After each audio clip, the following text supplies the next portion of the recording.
Hello everyone, welcome to shadow broadcasting. എൻ്റെ പേര് Rajkumar TM. നമ്മൾ ജോഗ്രഫിയാണ് പഠിക്കുന്നത്. നമ്മൾ കഴിഞ്ഞ ക്ലാസ്സിൽ നമ്മൾ മൂണിനെ പറ്റി സംസാരിച്ചിരുന്നു.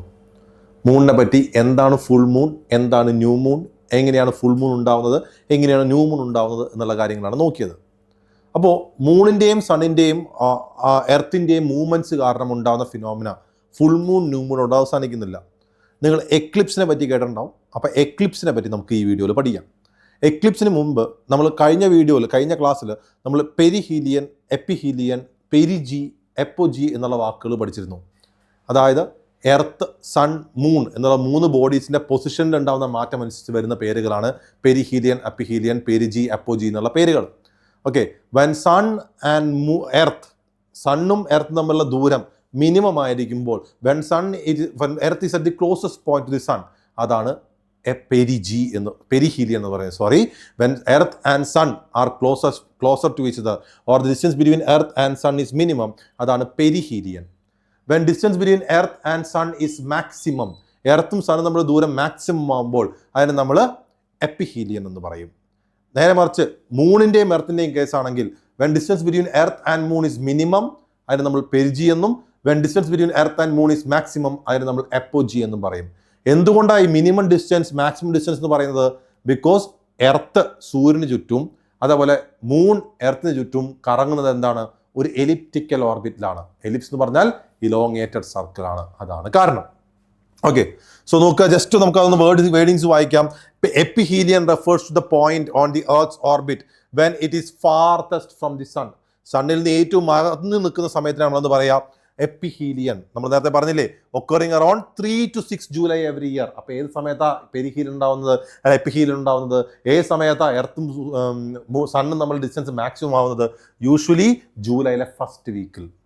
At this juncture, the distance between Earth and the Sun extends to approximately 152.5 million kilometers. നമ്മൾ കഴിഞ്ഞ വീഡിയോയിൽ പറഞ്ഞതാണ്. Then at perihelion, Earth is closest to the Sun. സണ്ണോട് ഏറ്റവും അടുത്ത് നിൽക്കുന്ന പോയിന്റാണ് പെരിഹീലിയൻ എന്ന് പറയുന്നത്. ആൻഡ് അതെപ്പോഴും സംഭവിക്കുന്നത് ജാനുവരി ഫസ്റ്റ് വീക്ക്, ജാനുവരി തേർഡിലാണ് സംഭവിക്കുക. ആൻഡ് ഡിസ്റ്റൻസ് എത്രയാ? 147.5 million kilometers. അപ്പോൾ പെരിഹീലിയൻ, എർത്തും ഡിസ്റ്റൻസ് സണ്ണും നമ്മൾ ഡിസ്റ്റൻസ് മാക്സിമം 152 ആണ്. ഏകദേശം ഡിസ്റ്റൻസ് വരെ 152 million kilometers ആണ് വരിക.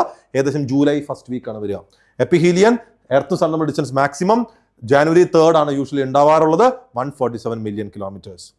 ഇനി പെരിജി നോക്കുവാണെങ്കിൽ, perigee when moon is at the closest point to the earth, moon എർത്തിന്റെ ഏറ്റവും അടുത്ത് കിടക്കുന്ന പോയിന്റ് ആണ്.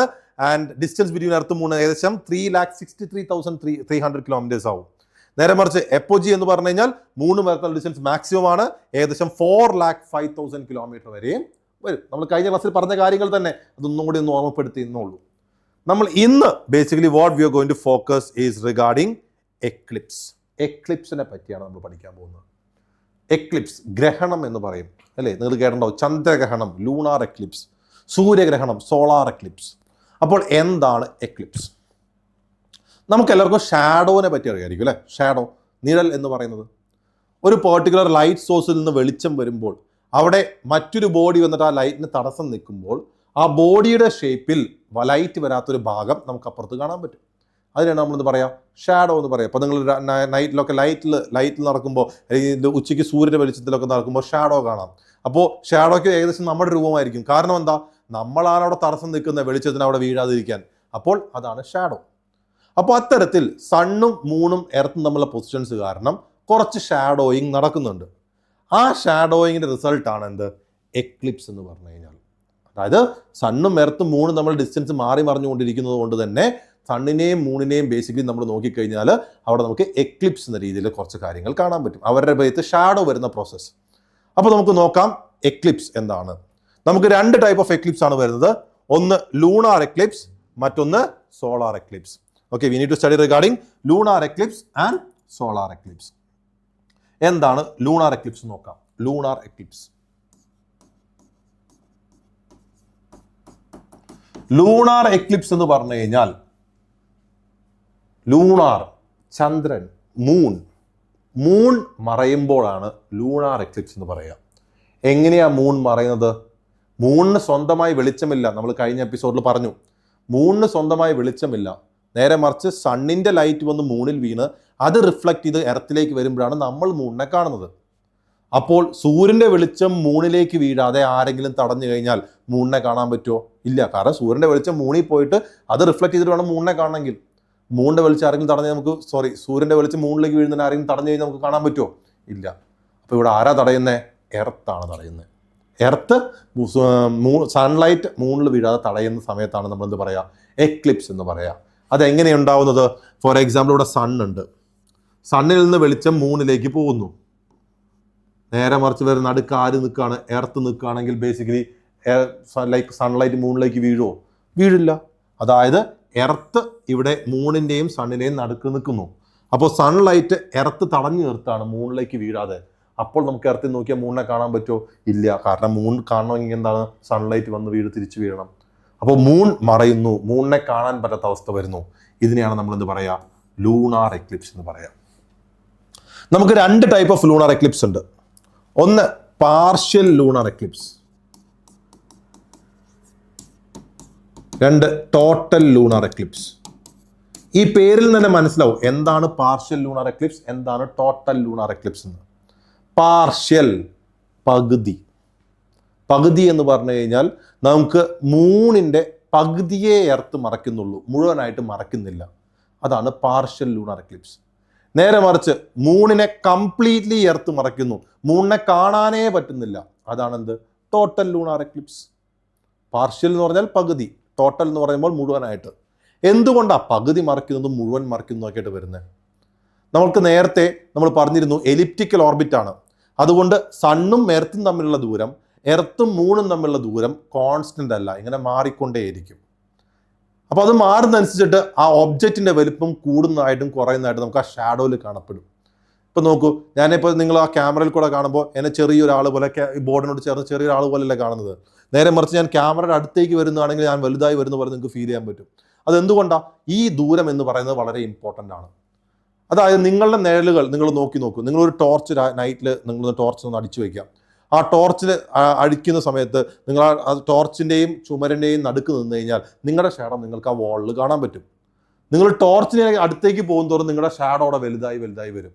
ടോർച്ചിൽ നിന്ന് അകന്നു പോകുന്തോറും ആ ഷാഡോ ചെറുതായി വരും. അപ്പോൾ ആ ഡിസ്റ്റൻസ് എന്ന് പറയുന്നത് ഇമ്പോർട്ടൻ്റ് ആണ്. അതനുസരിച്ച് ഷാഡോൻ്റെ സൈസ് മാറിക്കൊണ്ടേയിരിക്കും. അപ്പോൾ എർത്തും സണ്ണും എർത്തും മൂണും തമ്മിലുള്ള ഡിസ്റ്റൻസ് മാറുന്നതനുസരിച്ചിട്ട് ഈ ഷാഡോയുടെ വലിപ്പം മാറിക്കൊണ്ടേയിരിക്കും. ഓക്കെ, അപ്പോൾ എർത്ത് സണ്ണിനോട് അകന്ന് നിൽക്കുന്നതാണോ അടുത്ത് നിൽക്കുന്നതനുസരിച്ചിട്ട് നമുക്ക് പാർഷ്യൽ ലൂണാർ എക്ലിപ്സും ടോട്ടൽ ലൂണാർ എക്ലിപ്സും ഉണ്ടാകുന്നു. അപ്പോൾ എപ്പോഴാണ് നമുക്ക് ലൂണാർ എക്ലിപ്സ് വരുന്നത്? When sun and earth and moon അതേ ഓർഡറിൽ വരുമ്പോൾ, സൺ എർത്ത് മൂൺ എന്നുള്ള ഓർഡറിൽ വരുമ്പോൾ, അതായത് earth is coming in between sun and moon. Earth സൂര്യ വെളിച്ചം മൂണിലേക്ക് വീഴാൻ സമ്മതിക്കുന്നില്ല, മൂൺ ഷാഡോഡ് ആവുന്നു. അപ്പോൾ നോക്കുക ലൂണാർ എക്ലിപ്സ്, നമുക്ക് ജസ്റ്റ് ഒന്ന് വായിച്ചു നോക്കാം. ലൂണാർ എക്ലിപ്സ് നോക്കൂ. The moon moves in an orbit around the earth. നമുക്കറിയാം എർത്തിന് ചുറ്റും ഓർബിറ്റിൽ കറങ്ങുന്നതാണ് moon. At the same time earth orbits around the sun. Okay, moon എർത്തിന് ചുറ്റും കറങ്ങുന്ന പോലെ എർത്ത് സൂര്യന് ചുറ്റും കറങ്ങുന്നു. Okay, sometimes earth moves between sun and the moon. അപ്പോൾ ചില സമയത്ത് എന്താണ്, എർത്ത് അതിന്റെ ഭാഗമായിട്ട് സണ്ണിന്റെയും മൂണിന്റെയും നടുക്ക് വന്ന് നിൽക്കും. When this happens, earth blocks the sunlight that is normally reflected by the moon. സൂര്യന്റെ വെളിച്ചം മൂണിലേക്ക് വീഴുന്നതിന് ആര് തടസ്സം നിൽക്കും? എർത്ത് തടസ്സം നിൽക്കും. Instead of light hitting the moon surface, earth's shadow falls on the moon. മൂണിലേക്ക് സൂര്യപ്രകാശം വരുന്നതിന് പകരം എന്താ വരുന്നത്? എർത്തിന്റെ ഷാഡോ ആണ് മൂണിലേക്ക് വരിക. This is an eclipse of the moon or lunar eclipse. ഇതാണ് എന്ത്? ലൂണാർ എക്ലിപ്സ് അല്ലെങ്കിൽ എക്ലിപ്സ് ഓഫ് ദി മൂൺ എന്ന് പറയുന്നത്. Okay, this is what we call as the lunar Eclipse or the Eclipse of the moon. നിങ്ങൾ ഈ figure ഒന്ന് നോക്കൂ. ദേ കണ്ടോ, സണ്ണിന്റെ വെളിച്ചം ഇങ്ങനെ വന്നുകൊണ്ടിരിക്കുകയാണ്. പക്ഷെ എർത്ത് വന്ന് നടുക്ക് നിൽക്കുന്നതുകൊണ്ട് മൂണിലേക്ക് സണ്ണിന്റെ വെളിച്ചം വീഴുന്നില്ല. അപ്പൊ നമുക്ക് മൂണിനെ കാണാൻ പറ്റുമോ? ഇല്ല. ഇതാണ് എന്ത്? Lunar Eclipse. This is simply what we call as the lunar Eclipse. This is what we call as lunar Eclipse. Okay, lunar Eclipse പോലെ തന്നെ നടക്കുന്ന മറ്റൊരു പ്രോസസ്സാണ് എന്ത്? സോളാർ എക്ലിപ്സ്, സൂര്യഗ്രഹണം. അതായത് ഭൂമി ചന്ദ്രനെ മറിച്ച് ചന്ദ്രനെ കാണാൻ പറ്റാതിരിക്കുമ്പോഴാണ് ലൂണാർ എക്ലിപ്സ്. അപ്പോൾ സോളാർ എക്ലിപ്സ് എന്തായിരിക്കും? സൂര്യനെ കാണാൻ പറ്റാതിരിക്കുക. ഭൂമിയിൽ നോക്കുമ്പോൾ സൂര്യനെ കാണാൻ പറ്റാതിരിക്കുക. സോളാർ എക്ലിപ്സ് നിങ്ങൾ ലൈക്ക് ടി വിയിലൊക്കെ വിറ്റ്നസ് ചെയ്തിട്ടുണ്ടാവും. നമുക്ക് ലൈക്ക് കഴിഞ്ഞ വർഷങ്ങളിലൊക്കെ സോളാർ എക്ലിപ്സ് ഉണ്ടായിരുന്നു. അപ്പോൾ എന്താ സോളാർ എക്ലിപ്സ് എന്ന് പറഞ്ഞു കഴിഞ്ഞാൽ, നമ്മൾ നേരത്തെ വരച്ച ഫിഗറിൽ നിന്ന് ചെറിയൊരു മാറ്റം സംഭവിക്കുമ്പോൾ സോളാർ എക്ലിപ്സ് ആവും. നേരത്തെ എർത്ത് വന്ന് സണ്ണിന്റെയും മൂണിന്റെയും നടുക്ക് നിൽക്കുന്നതുകൊണ്ട് മൂണിലേക്ക് വെളിച്ചം വീഴാത്ത അവസ്ഥയായിരുന്നു. സോളാർ എക്ലിപ്സ് എന്ന് പറഞ്ഞു കഴിഞ്ഞാൽ ഇവിടെ സണ്ണുണ്ട്, എർത്ത് ഇവിടെയുണ്ട്, സണ്ണിന്റെയും എർത്തിന്റെയും നടുക്ക് ആര് വരുന്നു? മൂൺ വരുന്നു. സണ്ണിന്റെയും എർത്തിന്റെയും നടുക്ക് മൂൺ വരുന്നു. അപ്പൊ എർത്തിൽ നോക്കിക്കഴിഞ്ഞാൽ മൂൺ തടസ്സം നിൽക്കുന്നത് കൊണ്ട് നമുക്ക് സണ്ണിനെ കാണാൻ പറ്റില്ല. സണ്ണിനെ മറക്കുകയാണ് ആര്? മൂൺ. ഇതാണ് എന്ത്? Solar Eclipse. നോക്കുമ്പോൾ എർത്തിന്റെ 4/1 മൂൺ, സണ്ണ് നമ്മൾ നേരത്തെ സൈസ് പറഞ്ഞപ്പോൾ എന്താ, എർത്തിന്റെ 109 ഇരട്ടിയുണ്ട് സൺ. അപ്പൊ ഇത്രയും ചെറിയ അതിന്റെ 4/1 മൂൺ. അപ്പൊ എങ്ങനെയാണ് മൂൺ സണ്ണിനെ മറയ്ക്കുന്നത്? അവിടെയും ആ ഡിസ്റ്റൻസ് ആണ് ഫാക്ടർ. അതായത് എർത്തിനോട് ചേർന്ന് മൂൺ വരുമ്പോൾ മൂൺ കൂടുതൽ റീജിയൻ മറയ്ക്കുന്ന പോലെ നമുക്ക് ഫീൽ ചെയ്യും. അപ്പോൾ ഇതിനെയാണ് നമ്മൾ എന്ത് പറയുക? Solar eclipse. Basically moon is shadowing the sun. Solar എക്ലിപ്സിൽ നമുക്ക് 3 ടൈപ്പ് ഓഫ് സോളാർ എക്ലിപ്സ് നമുക്ക് പറയാൻ പറ്റും. We can say 3 types of solar eclipse. നമ്മൾ ലൂണർ എക്ലിപ്സിൽ പാർഷ്യലും ടോട്ടലും പറഞ്ഞ പോലെ സോളാർ എക്ലിപ്സിൽ we can say we have partial solar eclipse, we have total solar eclipse, അതേപോലെ we have annular solar eclipse. Partial, total, annular. Partial solar eclipse എന്ന് പറഞ്ഞാൽ എന്താ? സൂര്യന്റെ കുറച്ച് ഭാഗം മൂൺ മറയ്ക്കുന്നു, മുഴുവനായിട്ട് മറയ്ക്കുന്നില്ല, പാർഷ്യലി. അതാണ് പാർഷ്യൽ സോളാർ എക്ലിപ്സ്. എന്തായിരിക്കും ടോട്ടൽ സോളാർ എക്ലിപ്സ്? സൂര്യനെ കംപ്ലീറ്റ്ലി ചന്ദ്രൻ മറയ്ക്കുന്നു. The moon is shadowing the sun completely. അതാണ് ടോട്ടൽ സോളാർ എക്ലിപ്സ്. അപ്പോൾ എന്തായിരിക്കും annular solar eclipse? Annular solar eclipse എന്ന് പറഞ്ഞു കഴിഞ്ഞാൽ ഞാനൊരു ചിത്രത്തിൽ റെപ്രസെന്റ് ചെയ്യാൻ നോക്കുകയാണെങ്കിൽ, സപ്പോസ് ഇതാണ് സൺ. മൂൺ സണ്ണിന്റെ പകുതിയുമല്ല മറയ്ക്കുന്നത്, സണ്ണിന്റെ ഫുള്ളുമല്ല മറയ്ക്കുന്നത്, നേരെ മറിച്ച് സണ്ണിന്റെ ഇത്രയും ഭാഗം ഇങ്ങനെ മറയ്ക്കുകയാണ്. അപ്പൊ ഇത്രയും ഭാഗം എന്താണ്? മൂൺ വന്നിട്ട് ഷാഡോ ചെയ്യാണ്. അപ്പോൾ നമ്മൾ നോക്കിക്കഴിഞ്ഞു കഴിഞ്ഞാൽ മൂണിന്റെ ചുറ്റുമായിട്ട് ഒരു റിംഗ് ആയിട്ട് നമുക്ക് സണ്ണെ കാണാൻ പറ്റും. ഓക്കെ, ഞാൻ ഫിഗർ കാണിക്കാം. മൂണിന് ചുറ്റും ഒരു റിംഗ് ആയിട്ട് സണ്ണെ കാണാൻ പറ്റും. അതിനെയാണ് നമ്മൾ എന്ത് പറയുക? Annular solar Eclipse. അതായത് മൂൺ സണ്ണിനെ കംപ്ലീറ്റ്ലി മറയ്ക്കുന്നില്ല, എന്നാൽ ലൈക്ക് കുറച്ച് ഭാഗം പകുതി എന്ന രീതിയിലല്ല മറയ്ക്കുന്നത്, പക്ഷെ ഒരു സർക്കിളായിട്ട് സണ്ണിന് ചുറ്റും നിൽക്കുകയാണ് മൂൺ. അല്ലെങ്കിൽ അപ്പൊ എന്താ, നമുക്ക് മൂണിന് ചുറ്റും ഒരു റിംഗ് പോലെ സണ്ണിനെ കാണാൻ പറ്റും. അതാണ് എന്ത്? മൂന്നാമത്തെ type, which we call as the annular solar Eclipse. So we have partial solar Eclipse, total solar Eclipse and annular solar eclipse. Okay, നമുക്ക് നോക്കാം solar eclipse. Okay, solar Eclipse വായിച്ച് നോക്കൂ. Solar Eclipse, a solar eclipse is the astronomical phenomena. Okay, sorry. A solar eclipse is the astronomical phenomena where moon passes between the earth and the sun and blocks the sunlight either entirely or partially. എന്താ solar eclipse എന്ന് പറഞ്ഞു കഴിഞ്ഞാൽ, moon എർത്തിന് സണ്ണിനെയും നടുക്ക് വന്നുകൊണ്ട് സൺലൈറ്റിനെ മുഴുവനുമായോ കുറച്ചായോ മറയ്ക്കുന്ന അവസ്ഥയിൽ നമ്മൾ പറയാം solar eclipse എന്ന് പറയുക. The moon blocks the light of the sun either fully or partially, which casts a huge shadow on some parts of the world. ചില ഭാഗത്ത് എർത്തിന് ചില ഭാഗത്തായിട്ട് ഷാഡോയിങ് ഉണ്ടാക്കുന്നു, സണ്ണിനെ കാണാൻ പറ്റാതാക്കുന്നു. അപ്പോൾ പകൽ സമയത്ത് ഈ സോളാർ എക്ലിപ്സ് സംഭവിക്കുമ്പോൾ മൂൺ വന്ന് മറയ്ക്കുന്നതുകൊണ്ട് സൺലൈറ്റ് എർത്തിലേക്ക് വീഴുന്നില്ല. അപ്പോൾ ഇനി ഇരുട്ടാവുന്ന അവസ്ഥയൊക്കെ ഫീൽ ചെയ്യുന്ന പോലെ തോന്നും. ഓക്കെ, ചെറുതായിട്ട് ഇരുട്ടാവുന്ന അവസ്ഥ നമുക്ക് ഫീൽ ചെയ്യാൻ പറ്റും. നോക്കൂ, സോളാർ എക്ലിപ്സ് നോക്കൂ. സൺ, മൂൺ എർത്തിനെ മറയ്ക്കുന്നു.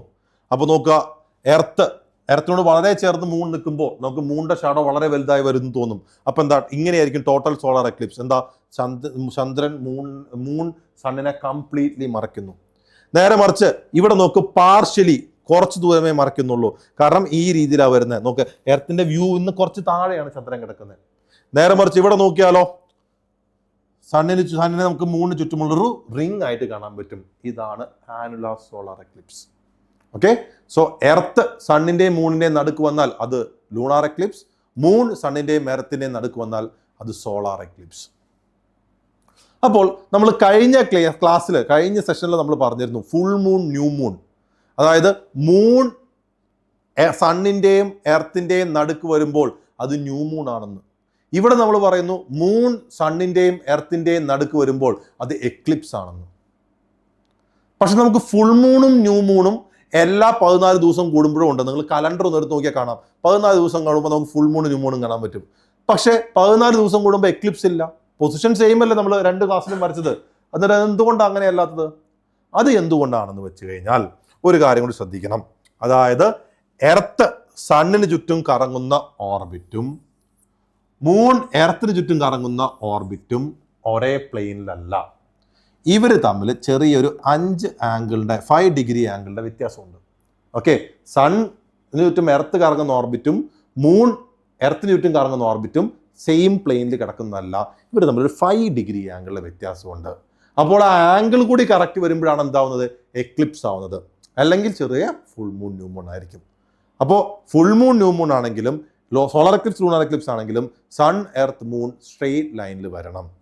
സ്ട്രെയിറ്റ് ലൈനിൽ മാത്രമല്ല, ഇവരുടെ ഓർബിറ്റ്സ് തമ്മിൽ ആംഗുലർ ഡിസ്റ്റൻസ് കൂടി ശരിയായി വന്നാലാണ് എക്ലിപ്സ് ആവുള്ളൂ. അത് ചിലപ്പോൾ 2 വർഷം കൂടുമ്പോൾ ഒരിക്കലോ അങ്ങനെയൊക്കെ ആയിരിക്കും വരുന്നുണ്ടാവാം. നേരെ മറിച്ച് ഇവർ സ്ട്രെയിറ്റ് ലൈനിൽ വന്നാൽ എല്ലായ്പ്പോഴും എന്തായിരിക്കും? ഫുൾ മൂൺ ന്യൂ മൂൺ ആയിരിക്കും. അപ്പോൾ ഇത്രയാണ് സണ്ണിൻ്റെയും മൂണിനെ പറ്റിയുള്ള ബേസിക് ആയ കുറച്ച് കാര്യങ്ങൾ എക്ലിപ്സ് എന്ന് പറയുന്നത്. സോ നമുക്കൊരു കൂടുതൽ കണ്ടന്റ് ആയിട്ട് അടുത്ത വീഡിയോയിൽ കാണാം. Thank you.